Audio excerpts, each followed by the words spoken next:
In Zeeland geen daling, maar stijging van het aantal besmettingen. Het is dinsdag 25 augustus. Dit is Zeeland Nu. De eerste dag met mondkapjes op het Lodewijk.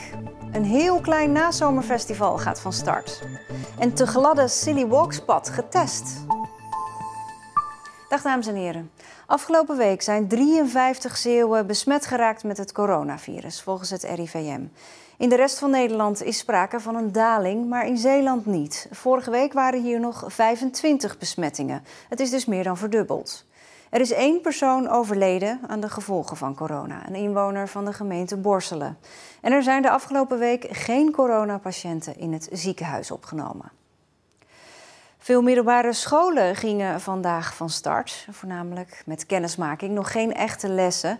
En op het Lodewijk College in Terneuzen betekende dat iedereen op de locatie Zeldenrustlaan voor het eerst een mondkapje op moest. Op deze locatie is het dragen van een mondkapje verplicht. Niet in de les, maar wel op de gangen. Ook al waren er leerlingen die het mondkapje vandaag vergeten waren, de schoolleiding is toch tevreden over de eerste dag. We zijn eigenlijk tevreden hoe het is gegaan. Dat het grootste deel van de jongeren ook het mondkapje bij zich had. En dat gewoon actief buiten heeft opgezet en naar binnen is gekomen. Wij maken daaruit op dat het geaccepteerd is en dat men het begrijpt. Het is wel raar, maar ik begrijp het wel. Als je geen mondkapje op doet, dan kan het meer verspreiden. Onze school is verdeeld tussen 2 gebouwen en op de andere school is een eenrichtingsverkeer.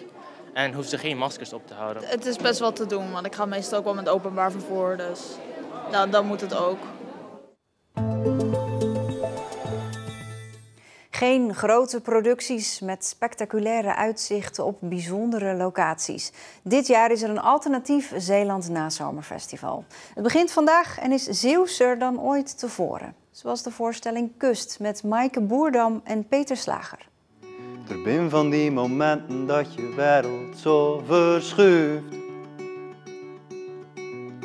Maar het is rustig op de reis ter denken dat ik nog even blijf. Zeeland is een plek, maar is ook een persoon in ons verhaal.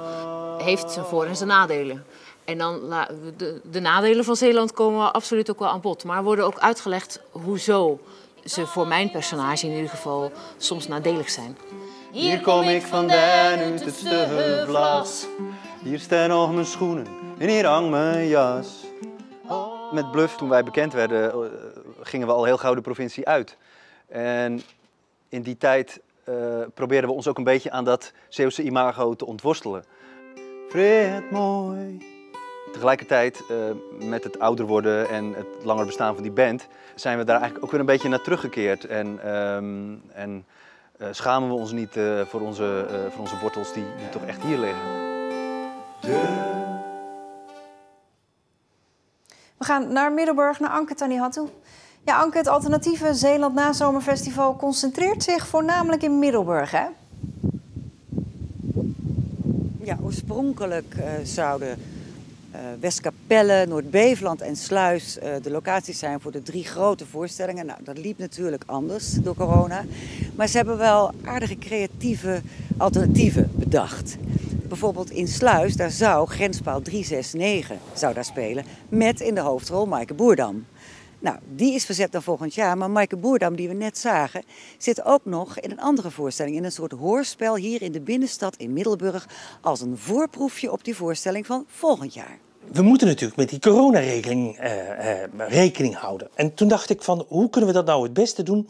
Door mensen individueel, maar ook gezamenlijk, in hun eigen bubbel, toch een theaterbeleving mee te geven. Die regen geeft op de aarde en water zendt op de straten. En toen hebben we gevraagd aan de schrijver, zou jij het verhaal voor de voorstelling willen schrijven? En hebben we aan onze vormgevers gevraagd om een aantal etalages, ramen, vensters aan te kleden die bij deze scènes horen. Schiet op, Petra, het gaat opvallen. Je bent hier voor de brunnen en niet voor die vreemden. Dus dan wandel je zometeen door Middelburg heen. Ja, want dit is geen Zeeuw. En dan kun je dus het verhaal meekrijgen aan de hand van al die etalages waar je langskomt.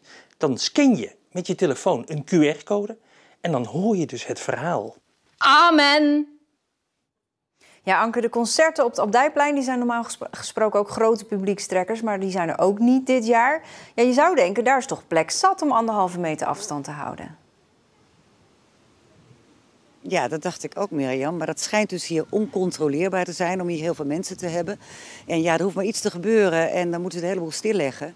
En dat is qua veiligheid en ook financieel natuurlijk niet helemaal de bedoeling. Een te groot risico. Dus er zijn wel muziekconcerten, maar die zijn een klein pleintje hier zo naast, zijn ze, maar die zijn allemaal uitverkocht.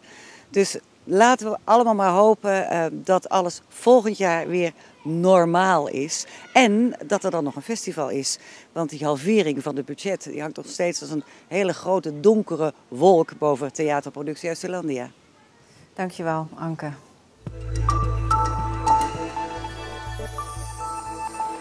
Het leegpompen van het buitenhoofd van de nieuwe sluis in Terneuzen duurt langer dan verwacht. Het buitenhoofd is het deel waar de deuren en bruggen komen aan de kant van de Westerschelde. Het diepste punt is er bereikt, er is onderwaterbeton gestort en nu wordt het leeggepompt. Maar er zijn problemen met de waterdichtheid. Steeds als er water uitgepompt wordt, moet gekeken worden of de betonnen wanden de druk nog aankunnen. En of de put onder die druk waterdicht blijft. Een paar dagen pompen wordt nu dus een heel stuk langer. Een brand heeft een landbouwschuur met aardappelen in de as gelegd aan de Drieweg tussen Terneuzen en Zaamslag. De brandweer kon voorkomen dat het vuur oversloeg naar de woning ernaast. Maar de schuur zelf en alles wat erin stond, naast aardappelen ook landbouwmachines, is verwoest. De rook van de brand was in de wijde omtrek te zien.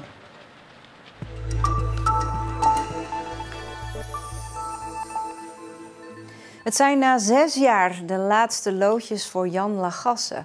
Volgende week stopt hij als directeur van havenbedrijf Noord Seaport. In 2014 kwam hij als interim-directeur binnen bij het toenmalige Zeeland Seaport. Het Zeeuwse havenbedrijf draaide toen slecht. Er waren forse verliezen, klanten hadden het vertrouwen opgezegd, schulden stapelden zich op. De haven had geen goede reputatie en Lagasse moest orde op zaken stellen.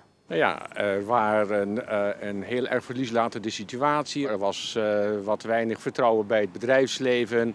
Er waren wat cultuuruitdagingen. Ik had veel ervaring in turnaround management en in strategische heroriëntatie. Dat kwam er goed van pas. Ik denk ook dat we de cultuur wat zakelijker gemaakt hebben door ons meer te baseren voor beslissingen op facts en figures, op cijfers en feiten. Ook die underdog-mentaliteit wat laten vallen en wat meer zelfvertrouwen uitspreken. Ik denk dat dat goed heeft gewerkt. In 2017 fuseerde de Zeeuwse haven met Gent en werd als Noord Seaport een grote speler in Europa. Ook was Lagasse een van de hoofdrolspelers die de peperdure Termfos-sanering in Vlissingen-Oost tot een goed einde wist te brengen. Bij de fusie was afgesproken dat er eerst een gedeeld directeurschap zou zijn samen met Daan Schalk van de haven van Gent. En dat na het vertrek van Jan Lagasse de leiding helemaal in handen komt van die Gentse directeur. Waar aan de Zeeuwse kant toch niet iedereen gerust op is. Dat soort opmerkingen en signalen heb ik ook de laatste tijd wel gekregen vanuit de organisatie. Maar daar kan ik het volgende op zeggen. Binnen de statuten en de reglementen van Noord Seaport zitten voldoende instrumenten en waarborgen om te verzekeren dat beide kanten van de grens goed bediend worden en dat de belangen van beide kanten van de grens goed beschermd worden.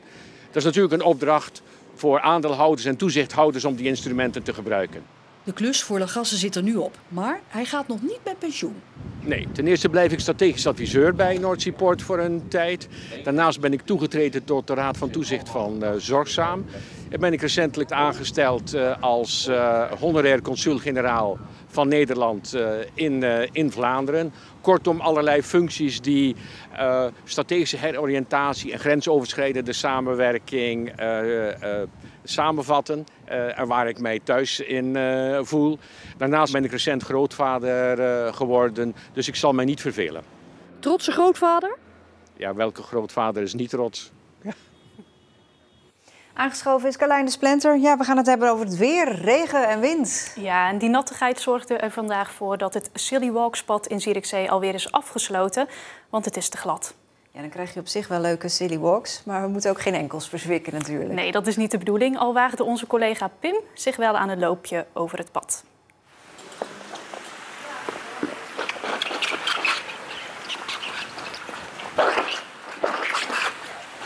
Nou, met mijn spekzolen valt het op zich wel mee. Maar ik kan mij voorstellen dat wanneer je een ander soort schoenen aan hebt en hier overloopt met deze gladheid, dat het dan minder goed afloopt. Ja, toch wel glad. Ja, toch wel. En dan zorgde het weer er ook nog eens voor dat vrijwilligers die vandaag het strand bij Renesse opruimden, dat die helemaal nat geregend zijn. Onder meer Daan Strang en wat andere vrijwilligers die ruimden zwerfafval op. Hij begon ruim 2 weken geleden in Den Helder en is inmiddels in onze provincie aanbeland. Waarom doe je hier aan mee? Omdat ik vind het zielig voor de dieren, want daar kunnen in het zwerfafval kunnen ze dan stikken en dan kunnen ze doodgaan. En wat is het gekste wat je gevonden hebt? Een zitting van een fitnessapparaat. Ja, je kan beter weer hebben om op te ruimen. Ja, inderdaad. En die wind die trok vanmiddag al aan. Al verwachten we vanavond om 10 uur dat het pas echt losgaat. Het KNMI verwacht code geel. Ja, dus een zomerstorm. Ja, en die zomerstormen krijgen tegenwoordig een naam. Vanavond krijgen we te maken met storm Francis. Met windstoten van zo'n 90 km per uur. En morgenochtend wordt aan zee zelfs windkracht 9 verwacht. Ja. Tuinstoelen en bloempotten veilig zetten, want Francis komt eraan. Inderdaad. Dankjewel. Ja, en we hebben het weer dus eigenlijk al besproken. Nat en grijs was het en het werd 19 à 20 graden. Vannacht en morgenochtend windkracht 8 tot 9. Er vallen ook af en toe buien. In de loop van de middag dan neemt de wind weer wat af. En zometeen ziet u trots op Zeeland. Oh, dat is echt lastig, man. Ja, maar dan gaat hij heel snel. Wow. Oh, maar hij moet ook nog recht. Na Trots op Zeeland krijgt u het uitgebreide weerbericht voor de provincie. En ik wens u alvast een hele fijne avond. Ik zie u graag morgen weer.